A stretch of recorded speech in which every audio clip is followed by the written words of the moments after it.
오늘 이 아침 우리에게 주신 말씀은 어제 본문과 같습니다. 하박국 3장 17절에서 18절 말씀 나누는 중에 1장 1절부터 4절은 봉독하겠습니다. 비록 무화과 나무가 무성하지 못하며 포도나무에 열매가 없으며 감람나무에 소출이 없으며 밭에 먹을 것이 없으며 우리의 양이 없으며 외양간에 소가 없을지라도 나는 여호와로 말미암아 즐거워하며 나의 구원의 하나님으로 말미암아 기뻐하리로다.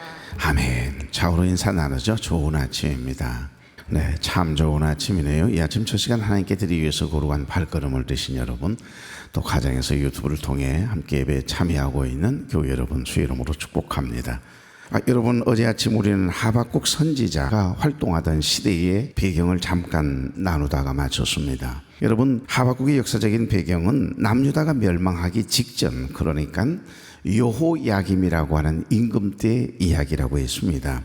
여호야김은 다윗의 17대 손이고요, 요시야의 넷째 아들이거든요. 25살의 임금이 되었는데 얼마나 이 못된 짓을 하는지 이 임금이, 거기다가 하나님을 대적하지요. 하나님의 말씀은 떠났지요.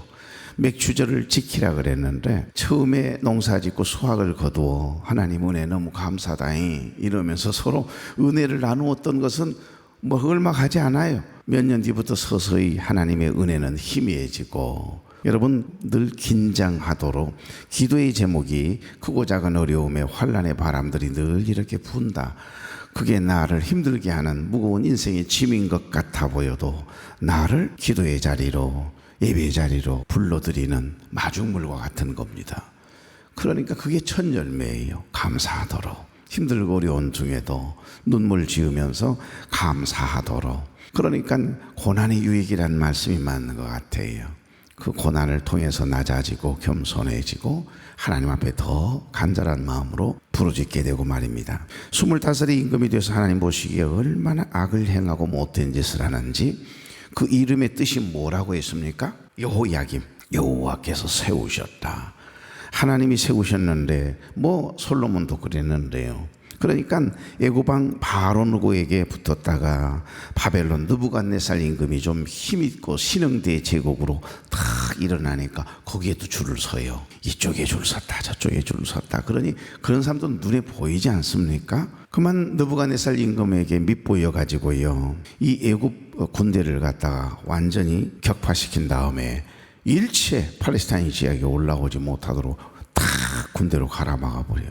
그러니까 우리가 힘든 일 당하고 어려운 일 당하면 도와줄 줄 알았는데 그동안 늘 의지하고 뇌물을 갖다 바쳤던 애굽이라고 하는 나라가 갑자기 도와줄 수 없는 상황에 놓이게 된 거잖아요. 이쪽에 붙었다가 저쪽에 붙었다는 이 여호야김의 하는 행동을 바라보고 바벨론 대제국의 느부갓네살 임금이 너무 화가 난 거예요. 이쪽에 붙었다가 저쪽에 붙었다는 이 시드기야 임금, 악한 그 시드기야 임금, 이 느부갓네살 임금이 두 아들을, 여러분, 시드기야 임금 보는 앞에서 목을 베어서 척살시키잖아요. 여러분, 아들이 그것도 둘이나 내 눈앞에서 척살당하는 모습을 보는 그 고통이 얼마나 크겠어요. 그래도 화가 안 풀렸던지 느부갓네살 임금이 시드기야 임금의 두 눈을 확 인두로 찢어서 뽑아버리거든요. 쇠사슬에 묶어가지고 질질 끌고 바벨론으로 가버립니다. 여호야김이라고 하는 이 임금 역시 마찬가지예요. 결국에는 바벨론 대제국의 느부갓네살 임금에게 밑보여서 이제 큰 어려움을 만나게 돼요. 이게 하나님의 심판이지요. 이 여호야김은 어떤 사람이냐면 기럇 여하림 사람 스마야의 아들이었던 우리야 선지자가요, 유다의 멸망을 예언하자고 하나님의 전하라고 하니까 전하는 거잖아요. 하나님의 종은 하나님의 말씀만 전하면 되는 거죠. 전해야 돼요. 듣기 싫어도 전해야 합니다. 전하라고 하니까 전했어요. 그랬더니 남유다는 바벨론 대제국에 의해서 멸망하게 될 것입니다. 하나님의 뜻이에요. 전했더니 그를 죽이려고 합니다. 그 위협을 느낀 나머지 두려워서 그만 저 남쪽 애굽 땅으로 피신을 가거든요. 그런데 이 못된 여호야김 화가 안 풀렸는가 봐요. 자기의 이 신복들을 애굽까지 보내가지고 추적을 해요. 그래서 하나님의 종 우리야 선지자를 기어이 잡아들이거든요. 끌고 본국으로 와서 칼로 목을 베버립니다. 하나님의 말씀을 전하는 하나님의 종, 자기가 듣고 싶지 않는 말을 했다고 목을 베는 이 악한 임금이 바로 여호야김이라고 하는 임금이거든요. 포악한 왕입니다. 그래서 하나님은 눈물의 선지자 예레미야를 보내가 애가를 짓게 하거든요. 애가 슬픔의 노래라는 뜻입니다. 예레미야를 통해서 이 유다와 그의 참혹한 종말을 이제 예레미야 선지자를 통해서 이제 예언케 하거든요. 그랬더니 여호야김이 이 예레미야 선지자 얼마나 많이 울었으면 눈물의 선지자라고 하는 닉네임이 붙었겠습니까? 늘 기도했던 기도의 사람이고, 기도할 때면 엎드리면 눈물이 쏟아지니 동족을 생각해도 임금을 생각해도 도대체가 이게 그냥 암울하단 말입니다. 이 어두운 시대가 바로 예레미야 선지자가 활동하던 시대이고 여호야김이라고 하는 임금이 통치하던 시대예요. 그러니까 이 여호야김이 우리야 선지자를 죽인 이 여호야김이 여러분 예레미야 선지자 못 죽이겠습니까? 예레미야 선지자를 죽이려고 계획을 꾸미거든요. 그런데 하나님께서 보호하세요. 예레미야 선지자의 사명이 있기 때문이죠. 이를 눈치챈 사반의 아들 아히감이 예레미야 선지자를 뜨거니 보호함으로 인해서 뜻을 이루지 못하게 됩니다. 하나님께서 지켜주신 거죠. 하지만 하나님께서 예레미야 선지자를 통해서 바룩에게 기록하게 했던 두루마리 성경이 있었습니다. 그런데 그 두루마리 성경을 빼앗아다가요 불에다가 확 태워버리거든요. 누가요? 여호야김이라고 하는 이자가. 결국 여호야김은 느부갓네살 임금에게 밉보여서 쇠사슬에 결박이 되게 되고요.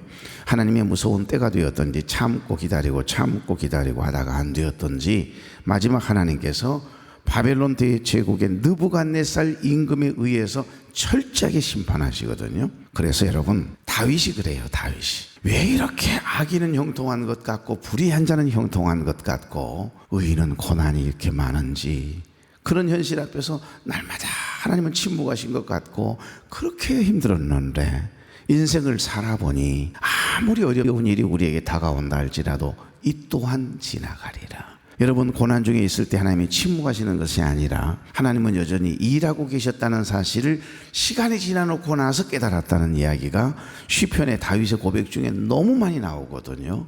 지나놓고 보면 내가 믿음으로 이겨내려고 눈물로 기도하며 지냈는데 결국에는 내가 인생을 살아보니 세월이 지나고 보니 하나님은 불의한 자를 반드시 심판하시는 하나님, 공의와 정의와 의로우신 반드시 불의한 자를 재판하시고 악을 행하는 자들은 결단코 내버려 두지 않으시고 반드시 무섭게 심판하시는 분명한 하나님이시라는 것을 뒤에야 이제 깨닫게 되었다라고 하는 그런 고백이 다윗의 고백 속에는 반드시 들어 있습니다. 그러니까 결국 이 여호야김이라고 하는 임금은 느부갓네살 임금에게 밉보여서 쇠사슬에 결박이 되거든요. 그리고 바벨론까지 질질 끌려가요. 말에다 태워 가지도 않습니다. 수레에다 싣고 가지도 않아요. 그냥 질질 끌고 가요. 화가 나니까. 여러분 그때만 해도 이제 신흥 대제국이 바로 바벨론 대제국이거든요. 그 이전에는 저 북쪽에 있는 아수르 대제국, 지금의 시리아거든요. 아수르 대제국이 예루살렘 도성만 남겨놓고 이스라엘 남유다 모든 지역을 다 정복하잖아요. 그러나 하나님께서 허락하지 않으시니까 여러분 히스기야 임금 때 남유다 모든 지역은 다 아수르 대제국의 군대에 의해서 정복당하지만 예루살렘만은 하나님께서 허락하지 않으세요. 그런데 히스기야가 벌벌벌 대니까 이사야 선지자에게 사람을 보내잖아요. 그때 이사야 선지자가 했던 말, 폐하보고 제발 두려워하지 말라 해라. 저 남쪽에 있는 애굽 좀 의지하지 말라고 해라. 하나님은 절대로 저 아수르 대제국에 의해서 우리 예루살렘이 남유다가 망하게 하지 않는다라고 내가 약속해 주셨다 내게. 그러면서 전하거든요. 그 말을 전하는 그날 밤에 예루살렘을 정복하기 위해서 아수르 대제국이 18만 5천 명이 딱 에워싸고 있었는데 갑자기 다른 지역에 폭동이 일어났다라고 하는 전령의 소식을 듣고 급히 18만 5천 명의 군대가 다른 지역으로 수경지를 옮겨서 그 정복지에 있는 반란을 잠재우기 위해서 다 빗장을 풀거든요. 그런데 그날 밤에 하나님의 사자가 18만 5천 명을 송장되게 하신 사건이 성경에 기록이 되어 있습니다. 그러니까 이사야 선지자, 기도의 사람, 하나님의 종의 말이 맞았습니까? 틀렸습니까? 그대로 이루어진 거예요.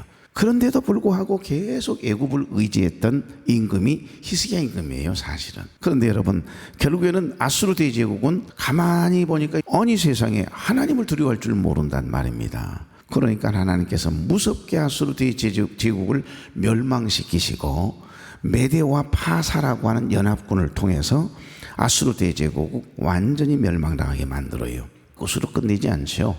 니느웨 성이라고 하는 성은 여러분 티그리스, 유프라데스 강이 이렇게 흐르고 있거든요. 그러면 두 강의 발원지가 고대 문명의 발상지 갈대아 후루입니다. 이렇게 쭉 이렇게 흐르고 있는데 가운데 모래톱처럼 섬이 하나 있어요. 그 섬이 니느웨 성입니다. 요나서에 나오는 니느웨 성. 그런데 얼마나 하나님이 화가 나셨으면 티그리스 유프라데스 강에 홍수를 나게 만들어가 흔적도 없이 니느웨 성을 밀어버려요. 사라져버립니다. 공중분해돼 버려요. 그냥 바벨론 대제국의 망하게 정도만 남겨놓지 않아요. 하나님 마지막 심판하실 때 무섭게 아예 니느웨 성이 흔적조차 없이 사라져버려요. 그런데 여러분, 나폴레옹이, 알렉산더 대왕이 군대를 이끌고 그곳에 진영을 쳤지만 다 모래톱이에요. 그냥 모래성이에요. 양쪽에는 강이 흐르고. 근데 그 밑에 니느웨 성이 있었으리라고는 어느 누구도 생각하지 못했는데 1806년도에 레이아드라고 하는 고고학자를 통해 발굴을 해야 되거든요. 거기에 보니까 마차가 4대가 왔다 갔다 할 정도로 큰 도성이 있었어요. 그 성이 성경에 나오는 니느웨 성이었다라고 하는 것을 발견해내요. 성경이 사실이라는 것이 증명되는 순간이었습니다. 그러니까 이제 아수르 대제국은 멸망하고 바벨론 대제국, 지금의 이라크거든요. 바벨론 대제국이 왕성해가 그만 온 제국을, 나라를 정복해 가던 때니까 느부갓네살 임금은 굉장히 힘이 강성해지던 때 아닙니까? 그때 요야기렘이라고 하는 이 임금이 밑보였잖아요. 이리 붙었다 저리 붙었다. 그 임금의 모습을 바라보고 하나님이 심판하셨지만 그를 이렇게 철저하게 쇠사슬에 묶어서 바벨론까지 끌고 가요. 끝내 예루살렘 조국으로 돌아오지 못하고 에레미야의 예언대로 바벨론에서 비참한 최후를 맞은 임금이 여호야김이라고 하는 임금입니다. 그러니까 하박국의 배경은 이 여호야김이 죽기 전에 하나님을 대적하면서 불의한 자들 편에서, 힘 있는 자들 편에서 자꾸 뇌물 받아먹고요, 무자비하게 백성들을 압제하고 하나님의 말씀을 전하는 하나님의 종들, 선지자들까지 죽이려 했던, 또 죽였던 암울한 그 현실을 배경으로 하고 있는 것이 바로 여기 하박국서의 배경이에요. 자, 하박국 1장으로 가보겠습니다. 하박국서 1장으로 가보겠습니다. 1301쪽이죠. 1절부터 4절. 선지자 하박국이 묵시로 받은 경고라. 여호와여, 내가 부르짖어도 주께서 듣지 아니하시니 어느 때까지리이까? 내가 강포로 말미암아 외쳐도 주께서 구원하지 아니하시니 어찌하여 내게 죄악을 보게 하시며 패역으로 눈으로 보게 하시나이까? 겁탈과 강포가 내 앞에 있고 변론과 분쟁이 일어났나이다. 이러므로 율법이 해이하고 정의가 전혀 시행되지 못하오니 이는 악인이 의인을 애워쌌으므로 정의가 굳게 행하여짐이니이다. 아멘. 지금 상황이 이래요. 얼마나 세상이 영적으로 어두워졌으면, 얼마나 힘이 들었으면 하박국 선지자가 하나님 앞에 눈물로 부르짖었겠습니까? 1장부터 쭉 이렇게 한번 읽어보시면 이런 내용이에요. 여호와여, 내가 그렇게 부르짖어도 주께서 듣지 아니하시니 어느 때까지니까? 하나님, 내가 살려달라고 그렇게 부르짖어도 왜 듣지 않으세요? 폭력이다, 불의한 일이다, 그렇게 아무리 외쳐도 구해주지 않으시니 주님, 언제까지 그러실 겁니까? 하나님, 어찌하여 나로 불의를 보게 하십니까? 어찌하여 악을 그대로 보고만 계십니까? 약탈과 폭력이 제 앞에서 벌어지고 다툼과 시비가 그칠 사이가 없습니다. 이건 지금 하박국 선지자가 눈물을 흘리면서 하나님 앞에 탄식하며 부르짖고 있는 내용의 상황이거든요. 이 하박국 선지자가 활동하던 당시처럼 지금 저와 여러분이 살고 있는 이 현실이, 여러분의 삶의 현실이 이렇게 암담할 때가 있거든요. 아무리 부르짖고 기도해도 하나님 안에 계신 것처럼 아무런 조치를 취해주지 않으시고, 나는 이렇게 빨리 이 문제가 해결됐으면 좋겠는데, 이 질고가 빨리 치료되었으면 좋겠는데 계속 반복되어지는, 오히려 어려움 가운데 또 하나의 어려움이 더 겹치고 그 무거움이 상상을 초월할 만큼 여러분의 현실이, 여러분의 삶의 현실이 암담할 때 먹구름이 잔뜩 끼어있는 그런 때가 인생을 살아가다 보면 있지 않습니까?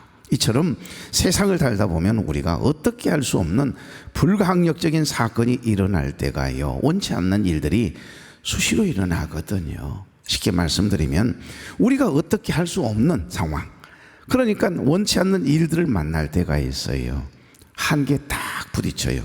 그러면 돈으로도 안 되고 그 무엇으로도 힘 있는 자나 방백이나 그 어떤 백을 통해서도 해결할 수 없는 그런 상황에 딱 처해지면 인간이 어때요? 그때서야 비로소 내 자신의 존재를 깨닫게 되거든요. 아, 인간은 유한한 존재이구나, 한계가 있구나. 그래서 한계가 없으신 무한하신 엘샤다이 전능하신 하나님을 의지하고 하나님만 바라보며 부르짖는 것, 그것이 신앙이고 믿음이구나. 그래서 여러분, 우리가 하나님을 믿는 거 아닌가요? 그러니까 비록 상황을 우리의 힘으로는 바꿀 수는 없지만은 우리가 할 수 있는 것이 있다라고 하는 사실을 이 하박국 선지자를 통해서 깨닫게 하시는 거예요. 두 가지예요. 여러분, 하박국 1장부터 3장까지를 통해서 우리에게 깨닫게 하시는 놀라운 사실 두 가지는 뭘까요? 하나는 어떤 어려움의 문제가 있다 할지라도, 해결되지 않는 어려움의 문제가 있다 할지라도 그 문제에 대한 해석이 중요하다라고 하는 걸 깨닫게 하십니다. 그건 내가 할 수 있는 거예요. 여러분이 할 수 있는 겁니다. 어떤 어려운 상황이 딱 펼쳐졌어요. 도저히 불가능해요. 불가항력적인 상황이에요. 내 힘으로는 이제 할 수 없어요. 하나님만이 하실 수 있는 그런 상황에 놓여 있을 때, 그런 한계, 유한한 존재인 인간의 한계에 뜨거니 부딪혔을 때 그 사건을, 그 상황을 어떻게 해석하느냐, 이것이 나의 몫이라는 겁니다. 지금 하박국은 그것을 깨닫게 하십니다. 사건을 긍정적으로, 영적으로 해석하면 사건에 대한, 문제에 대한 관점이 달라요. 그래서 여러분에게 제발 부정적인 이야기 하지 말았고, 부정적인 생각 자체가 내 안에 둥지를 틀지 못하도록 하라고 이야기하는 겁니다. 기도하는 사람은 왜 기도하는 거죠? 한계에 부딪혔을 때 유한함을 깨닫는 사람들만이, 하나님의 존재가 어떤 존재인가를 아는 사람들만이 하나님의 전으로, 기도의 자리로 나오는 겁니다. 그래서 너는 내게 부르짖으라, 그리하면 내가 내게 응답하겠고 그거 알지 못한 은밀한 일을 내게 보이리라고 말씀하잖아요. 나를 전심으로 찾고 찾으면 만나주시겠다고 말씀하잖아요. 너희는 먼저 그의 나라와 그의 의를 구하라, 그리하면 이 모든 것을 너희에게 더하시리라. 믿고 구한 것은 받은 줄로 믿으라고 하시잖아요. 믿음으로 선포하고 우리는 기도할 뿐이에요. 응답의 주체는 우리 하나님이시라는 겁니다. 언제 응답하실지 나는 몰라요. 이야, 이거 큰 어려움 당해가요. 3억 이자 갚아내기도 어려운데 세상에 세월이 지나고 1년, 2년, 3년, 4년, 5년, 6년, 7년 지났는데 꼼짝도 안 해요. 상황은 변한 것이 없고 더 빚만 들어가고 있는 상황. 그런데 여러분, 오래전에 나에게 약속해 주셨던 한 기업, 그 기업이 5년 동안 저희들을 도와주었거든요. 매월 100만 원씩. 이미 사역은 20년 사역이 끝났는데 7년이 지나니까 7년 만에 처음으로 원금을 갚기 시작을 하는데 오저 죽겠습니다. 아이고야, 그거 단 10만 원이라도 원금 갚는 그 재미가 솔솔해요. 그러니까 그 이후로는 여러분, 빚이 부담이고 멍해가 아니라, 그게 아니었으면 난 여기 서 있을 수 없어, 나의 나 되는 것은 하나님의 은혜라고 고백할 수 없었을 거야. 그런 생각이 들어질 때 그 문제에 대한 해석이 다르니까 지금도 그 빚이 남아가 갚아나가고 있는데 한 번도 부담으로 여겨진 적이 없다니까요. 내 자신을 위한 빚이 아닌데도 그것 때문에 원망해 본 적이 없어요. 그러니까 문제에 대한 해석이 너무너무 중요한 겁니다. 제발 어떤 것들을 바라보고 어떤 상황이 펼쳐지면 안 좋은 거, 부정적인 건 바라보고 쉽게 말하지 말아요. 하나님 정말 자존심 상해 하십니다. 하나님의 자녀된 저와 여러분은요, 생각도 해석도 우리의 입술의 고백도 달라야 돼요. 그럼요. 해석이 중요하다는 사실을 오늘 말씀해 주고 계세요. 쉽게 말씀드리면 우리가 어찌할 수 없는 원치 않는 일들을 만난 거예요. 이런 일들을 만났을 때 어떻게 해야 하느냐는 것입니다. 비록 사건을, 어려운 상황을 우리 힘으로는 바꿀 수는 없겠지만 우리가 할 수 있는 것이 있어요. 그게 뭘까요? 문제에 대한, 그 상황에 대한 해석은 내가 할 수 있는 겁니다. 하박국 선지자도 처음에는 눈앞에서 펼쳐지는 이해할 수 없는, 하나님을 도저히 이해할 수 없는 이런 어둠의 일들을 보면서 믿음으로 반응하기보다요, 기도하기보다는요, 막 열이 나는데, 화가 나는데, 분이 나는데 막 감정적으로 반응할 수밖에 없었거든요. 그러니까 그냥 견디지를 못하니까, 하나님의 종이잖아요. 그러니까 하는 수 없이 눈물로 기도하는 것밖에는 다른 방법이 없으니까 기도하는 거예요. 부르짖는다는 말은 그런 뜻입니다. 의지할 것이 있는 사람은 절대 부르짖지 못해요. 하나님 외에는 다른 방법이 없습니다. 하나님, 내 남편을, 아니 그 영혼을 불쌍히 여겨주시고 믿음의 문을 열어주실 분은 우리 하나님이십니다. 치료해 주실 분은 우리 하나님이십니다. 이 문제를, 이 어려움의 문제를 해결하실 분은 하나님밖에 없어요. 이 고백이 저와 여러분의 고백 되게 하시려면 그 상황과 이런 사건들을 해석하는 관점이 달라야 돼. 믿음의 눈으로 해석해 보십시오. 믿음의 눈으로 바라보십시오. 그러면 반응이 달라지거든요. 두 번째, 사건이나 문제보다 더 중요한 게 있습니다. 그 사건에 대한 해석이 중요해요. 그러나 해석만 그렇게 하면 뭐합니까? 반응이 중요하다는 것을 우리에게 말씀하세요. 반응은 내가 할 수 있는 거잖아요. 사건이 아니라 사건에 대한 반응이 삶이 되게 하신다는 사실입니다. 그것이 그 사람의 영적 수준이고 그 사람의 믿음의 분량이에요. 우리에게 경험되는 수많은 인생의 어려움의 문제, 사건, 상황들을 하박국 선지자처럼 기도하면서 영적으로 해석하고 영적으로 반응해 보십시오. 우리 하나님께서 여러 가지 인생의 문제를 해결하시고 푸시고 놀라운 은혜를 경험케 하실 줄로 믿습니다. 그것이 바로 오늘 본문에 나오는 하박국 선지자의 기도고 노래거든요. 1장, 2장, 3장 쭉 읽어 내려가 봐요. 내일 아침에 또 한 번만 더 할 건데요. 거기에 보면 계속해서 암울한 상황이에요. 무엇 하나 기쁜 일이 없습니다. 주님 감사합니다라고 고백할 상황이 하나도 없어요. 그런데 지금 뭐가 달라졌죠? 하나님께서 그 고난 중에도 여전히 일하고 계신다는 거, 그리고 하나님께서는 반드시 저 악한 자들을 심판하신다라고 하는 그 마음을 주시는 순간, 기도하다가 말고 하나님의 그 마음을, 하나님의 계획을, 하나님의 뜻이 딱 믿어지는 순간 완전히 해석이 달라지고 반응이 달라져요. 그래서 지금 17절 18절에 그 고백이 나오는 겁니다. 다시 한번요. 비록 무화과나무가 무성하지 못하며 포도나무에 열매가 없으며 감람나무에 소출이 없으며 밭에 먹을 것이 없으며 우리의 양이 없으며 외양간에 소가 없을지라도 18절 나는 여호와로 말미암아 즐거워하며 나의 구원의 하나님으로 말미암아 기뻐하리로다. 할렐루야. 사랑하는 교회 여러분, 여러분의 형편이 어떠십니까?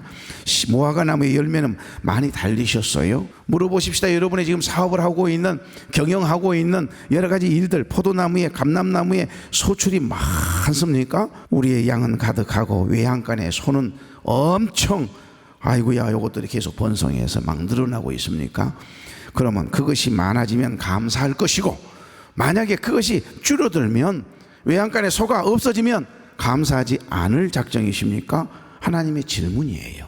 무화과의 열매와 소와 양과 비교할 수 없는 하나님의 은혜, 하나밖에 없는 그 아들 예수 그리스도를 십자가에 죽게 하시기까지 우리를 사랑하셔서 우리의 죄의 문제를 해결해 주시고 우리를 구원해 주신 그 하나님의 끝없는 그 사랑에 비하면 외양간의 소가 더 중요하게 여겨집니까? 여러분, 무화과나무에 열매가 없는 것이 그렇게 중요합니까? 포도나무에 열매가 없는 것이 그렇게 화날 정도로, 예배드리고 싶지 않을 정도로 그렇게 여러분을 상심되게 하십니까? 하나밖에 없는 아들을 십자가에 내어 죽게 하시기까지 사랑하신 하나님의 은혜, 하나님의 사랑은 나에게는 아무것도 아닌 것입니까? 무화과나무에 열매가 없으면, 포도나무에 열매가 없으면, 외양간에 소가 없으면 감사하지 않을 작정이냐, 이 말이에요. 다 그런다 할지라도 나는 외양간에 소가 없어도, 내 사업이 잘 안 풀리고 안 돼도, 지금 내 어려움의 문제가 해결되지 않아도 하나님, 나는 여호와로 인하여 즐거워하며 기쁩니다. 이 고백이 하박국의 감사고 하박국의 노래예요. 그러니까 내가 이 힘들고 어려운 상황에 어떻게 그 문제를 바라보느냐, 어떻게 해석하느냐가 중요한 것이고, 내가 어떻게 반응하느냐, 그 순간부터 삶이 달라져요. 그게 바로 하박국의 신앙이고 하박국의 기도인 줄로 믿습니다. 우리를 향하신 하나님의 마음이 어디에 있는지 오늘 주신 말씀을 통하여 마음판에 새기고 힘있게 발걸음을 떼는 순간마다 부정적인 생각이, 영적이지 못한 육적인 생각이 막 염려와 근심이 내 머리에서 발끝까지 나를 장악하려 할 때마다 가만두지 말고요, 나사렛 예수 그리스도 이름으로 명하노니 이 부정적인 생각은, 이 더러운 생각은, 이 불안한 생각은 떠나갈지어다 외쳐버림이 있기를 바랍니다. 존귀하신 하나님, 지금 형편이 무화과 나무가 무성하지 못하며 포도나무에 열매가 없으며 감람나무에 소출이 없으며 밭에 먹을 것이 없으며 우리의 양이 없으며 외양간에 소가 없을지라도 나는 여호와로 말미암아 즐거워하며 나의 구원의 하나님으로 말미암아 기뻐하겠습니다라고 고백하는 하박국 선지자처럼 우리에게도 그 큰 믿음을 주셔서 영적으로 해석하게 하시고 믿음으로 반응하게 해주셔서 여호와로 말미암아 즐거워하며 나의 구원의 하나님으로 말미암아 기뻐하는 하나님이 찾으시는 그 한 사람, 그 예배자로 오늘도 살아가게 하옵소서. 예수 그리스도의 이름으로 축복하며 기도하옵나이다. 아멘. 안녕하세요. 오늘은 순천 쉴만한 교회 이재천 담임 목사님의 설교를 좀 깊이 나눠볼까 하는데요. 이재천 목사님 설교요? 네, 특별히 그 새벽 창세기 강해 실황 녹음 중에 하나예요. 59번째 강해였고요. 설교 제목은 우리가 할 수 있는 것. 본문은 하박국 3장 17절에서 18절 말씀입니다. 하박국서. 네네. 이 예배 실황을 듣는데 와, 정말 그 어려운 현실 속에서 우리가 뭘 붙잡아야 하나 이런 고민을 하게 되더라고요. 그래서 오늘 이 메시지를 좀 같이 파고들어 봤으면 합니다. 네, 좋습니다. 이 설교가 다루는 하박국 선지자 시대가 사실 보통 암울한 게 아니었거든요. 그렇죠. 남유다 멸망 직전이라고 하셨죠? 네, 맞아요. 여호야김 왕 때인데 정치적으로도 혼란하고 사회 전체에 불의가 아주 가득했던 그런 시기였죠. 여호야김 왕 하면 악행으로 유명하잖아요. 네, 그 이름 뜻이 여호와께서 세우셨단데 정반대의 삶을 살았죠.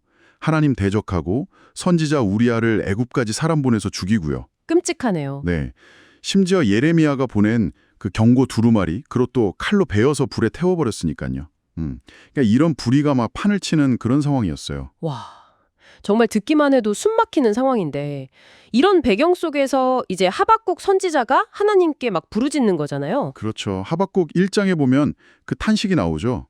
왜 악인이 잘 되고 의인은 고통받는데 하나님 침묵하십니까? 이런 외침이요. 네, 그 부분. 그런데 이 설교는 그 지점에서 우리의 생각을 좀 확 전환시키는 것 같아요. 맞습니다. 바로 그 하박국의 처절한 질문 이후에 이제 3장에서 정말 놀라운 신앙 고백으로 나아가는 거거든요. 그게 바로 오늘 설교의 핵심 본문이고요. 한번 읽어주시겠어요? 그 유명한 구절. 네, 하박국 3장 17절 18절. 비록 무화과 나무가 무성하지 못하며 포도나무에 열매가 없으며 감람나무에 소출이 없으며 밭에 먹을 것이 없으며 우리의 양이 없으며 외양간에 소가 없을지라도 나는 여호와로 말미암아 즐거워하며 나의 구원의 하나님으로 말미암아 기뻐하리로다. 정말 대단한 고백이죠. 네, 정말 그렇죠. 이 고백을 통해서 설교는 그 상황 자체보다 우리가 그 상황을 어떻게 보느냐, 그러니까 어떻게 해석하고 네, 해석. 그리고 또 어떻게 반응하느냐, 이게 훨씬 중요하다 이렇게 강조를 하더라고요. 이 부분이 참 흥미로웠어요. 네, 맞아요. 그냥 긍정적으로 생각하자 이런 수준이 아니라 이걸 영적인 해석이라고 표현하죠, 설교에서는. 영적인 해석이요? 네, 눈에 보이는 건 다 없음이잖아요. 무화과도 없고 포도도 없고. 그런데 보이지 않는 하나님, 그 변하지 않는 구원의 약속, 이걸 붙들고 현실을 다시 해석하는 거죠. 능동적인 선택이네요, 그럼? 그렇죠.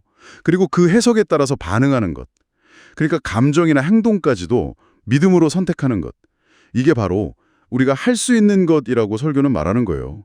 절망에 그냥 압도당하는 게 아니라. 기쁨을 선택한다. 네, 하나님 안에서의 기쁨을요. 와, 그러니까 상황 자체를 바꿀 힘은 내게 없을지 몰라도 그 상황을 바라보는 내 관점, 내 반응, 이걸 선택할 힘은 나에게 있다. 이 말씀이시군요. 바로 그거죠. 이게 진짜 강력한 메시지 같은데요. 근데 솔직히 말해서 현실에서 정말 아무것도 없을 때, 없음에도 불구하고 기뻐한다는 게, 이게 참 믿음의 큰 도약처럼 느껴지기도 해요. 물론이죠. 당연히 쉽지 않은 결단입니다. 그래서 설교에서도 계속 강조하는 게 우리 시선을 자꾸 그 환경 있잖아요. 무화과, 포도, 소출 이런 거. 네, 눈에 보이는 것들. 네, 외적인 것에서부터 구원의 하나님 그분 자체로 옮겨야 한다. 이렇게 말하는 거죠. 혹시 지금 삶에 이해할 수 없는 어떤 없음의 상황이나 기도해도 응답 없어 보이는 그런 시간이 있으신가요? 네. 이 메시지가 바로 그 지점을 건드리는 것 같아요. 물질이 있니 없냐, 상황이 좋아지냐 나빠지냐 이거랑 상관없이 그냥 하나님 한 분, 그분 때문에 즐거워할 수 있다. 이걸 선언하라는 거죠. 그냥 감정을 억누르는 게 아니라 믿음으로 생각을 다스리는 행동까지 이어지는 거군요. 설교에서도 막 나사렛 예수 그리스도의 이름으로 명하노니 부정적인 생각은 떠나갈지어다 이렇게 외치는 모습도 언급하시던데요. 네, 맞아요. 그런 실천적인 모습까지 결국 그 해석과 반응의 선택이 우리 삶의 방향을 만들어간다는 거니까요. 상황에 끌려가는 게 아니라 오히려 주도권을 잡는 거네요. 믿음으로. 네, 바로 그겁니다. 그게 설교가 말하는 핵심적인 우리가 할 수 있는 것의 의미라고 생각해요. 네, 오늘 순천 실만한 교회 이지철 목사님의 새벽 예배 실황 설교, 우리가 할 수 있는 것을 함께 살펴봤는데요. 정말 어떤 상황에서도 우리가 해석과 반응을 선택함으로 하나님 안에서 기쁨을 찾을 수 있다는 것, 깊은 울림이 있었습니다. 네, 정말 그렇죠. 마지막으로 한번 이 질문을 생각해 보시면 어떨까 싶어요. 여러분 삶에서 여러 가지 없음의 조건들이 있을 수 있잖아요. 그럼에도 불구하고 다른 어떤 것이 아니라 오직 나의 구원의 하나님, 그분 한 분 때문에 내가 즐거워하기로 결단할 수 있는 영역, 그게 어디일까? 한번 잠시 곱씹어 보시면 좋겠습니다. 네, 오늘 귀한 나눔 감사했습니다. 다음 시간에 더 깊은 이야기로 찾아뵙겠습니다.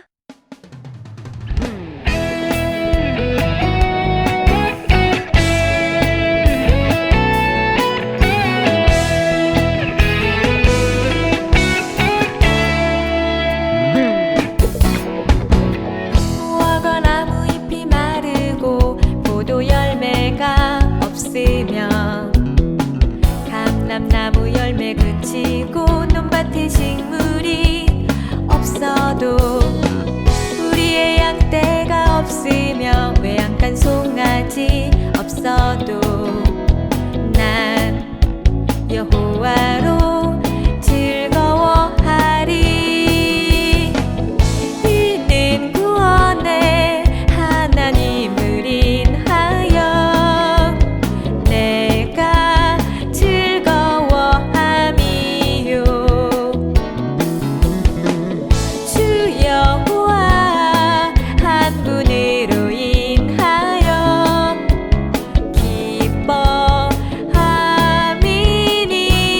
기뻐함이니. 무화과 나무 잎이 마르고 포도 열매가 없으면 감람나무 열매 그치고 논밭에 식물이 없어도 우리의 양떼가 없으며 외양간 송아지 없어도 난 여호와로